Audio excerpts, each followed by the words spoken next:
aujourd'hui un texte, une scène tirée de la pièce Qui rapportera ses paroles de Charlotte Delbo. Charlotte Delbo, née en 1913 et décédée en 1985, était une fille d'immigrés italiens communistes. Elle était secrétaire de Louis Jouvet et elle prenait en note ses mises en scène. Pendant la guerre, elle s'engage dans la résistance et elle est arrêtée avec son mari qui sera fusillé au Mont Valérien. Elle est déportée à Auschwitz par le convoi du 24 janvier 1943 avec 230 femmes résistantes pour la plupart. Elle sera une des 49 rescapées de ce convoi et explique qu'elle a survécu grâce à la solidarité entre femmes dans ce convoi particulier très politisé. Et elle a survécu aussi en se récitant des textes, dont la pièce Le Misanthrope de Molière, qu'elle connaissait par cœur. Elle écrira des œuvres et pièces de théâtre sur la déportation, dont Aucun de nous ne reviendra. Dans cette pièce, Qui rapportera ses paroles, elle évoque son amie Gina, morte du typhus dans le camp de concentration, mais elle transfigure sa mort. Gina, refusant d'obéir à un ordre abject, préfère se suicider en se jetant sur les barbelés du camp.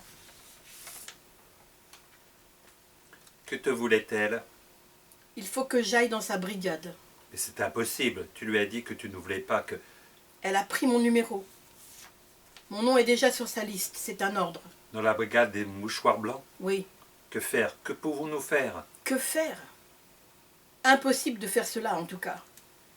Déshabiller les enfants pour les jeter dans la fosse, comblée de fagots qu'on arrose d'essence et auxquels on met le feu, jamais. Déshabiller les enfants, les jeter dans le brasier et plier leurs petites affaires pour en faire des piles bien carrées pendant qu'ils brûlent. Non.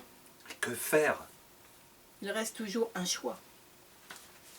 Nous en avons souvent parlé ensemble. Mais Gina, tu as discuté, tu as dit...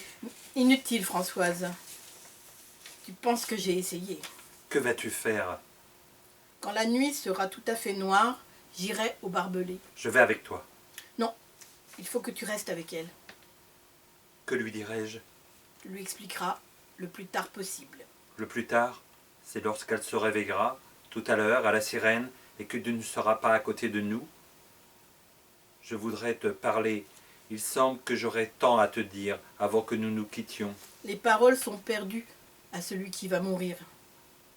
C'est moi qui devrais te parler. Admettons que nous nous sommes tout dit pendant ces jours et ces nuits que nous avons passés ensemble. Parler entame la résolution.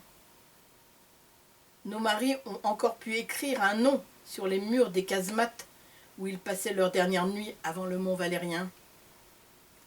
Je n'écrirai que sur ta mémoire.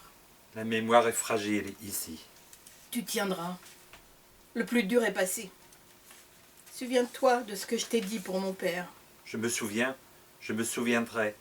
Je tâcherai de rapporter le souvenir. Je ferai tout mon possible. Je te le promets. Il fait tout à fait nuit. J'y vais. Tu as encore du temps avant la sirène. Donne-toi encore une minute. Donne-moi encore une minute. On ne peut pas se payer le luxe d'une veillée funèbre quand c'est la sienne. Adieu, Françoise. Adieu, Gina. Merci. Sans toi, je n'aurais pas tenu. Ramène Denise. Ce serait trop bête après l'avoir gardée jusqu'à présent. Adieu, Françoise.